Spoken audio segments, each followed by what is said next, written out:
Over the past year, we've interviewed over 150 planning agencies and asked them a series of questions. And the most primary question we asked them was, what does better community engagement mean to you? What we heard repeatedly was 4 key goals, and the goals divide into 2 categories. They talked about the quantity of public engagement and the quality of public engagement. And there was 2 main goals for each one. The first one, in the quantity section, they talked repeatedly about the need to engage more people. There's constant frustration expressed by planning agencies that they just don't have the critical mass in order to be able to go to decision makers with confidence that they've engaged enough people to be credible in terms of picking up the range of community views out there and developing the kind of support that is needed to support plans during implementation. We've got a nickname for these people. We call these people the STP. These are the same 10 people that show up to every meeting. What we're really looking for is a big crowd of people. It's difficult. People have other things to do. They're busier and busier, and it's very difficult to get their attention. So the first category is really about the quantity of engagement, engaging more people. Another aspect of that is the demographic that shows up to typically involve themselves in public meetings.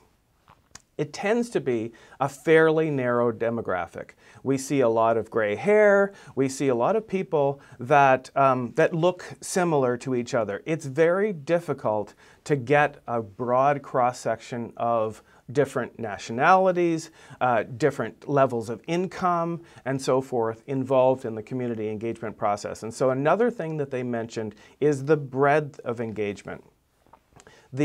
Whether we call it the environmental justice community, all kinds of groups out there have proven to be historically very difficult to engage. The next category is about quality. The need to not only engage more people from a broader demographic, but also to collect informed input. And this is tricky because when we recognize what we have to do to engage more people, oftentimes we're compromising, in many cases, the quality of input.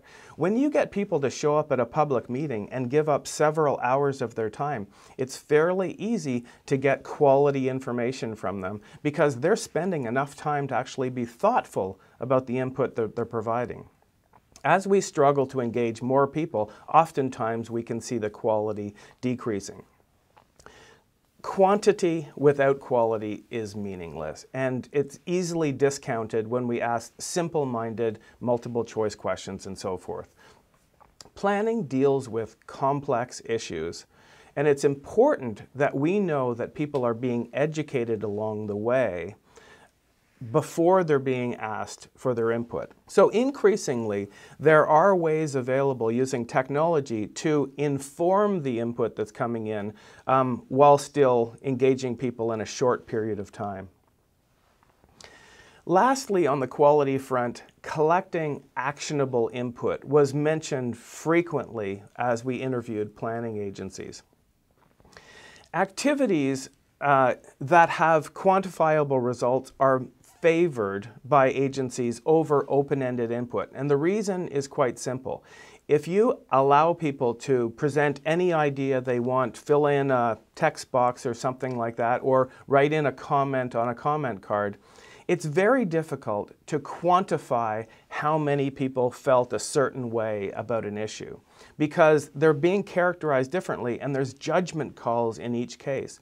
And so thinking about ways that you can collect input that allows for open-ended comments but also prioritizes having people provide input in a way that can be quantified is quite important.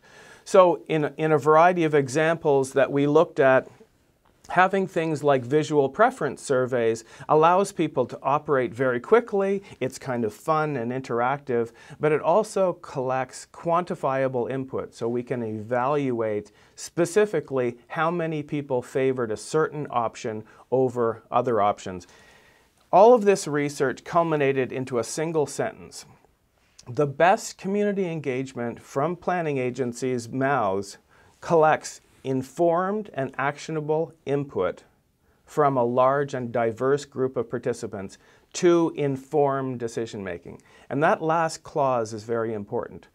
The input needs to inform decision making, and we need to close the circle and go back to the community and illustrate how their input has informed that decision making. And that creates what we call a culture of engagement, which increases the enthusiasm of the public over time to get involved and gives them a real reason to be there.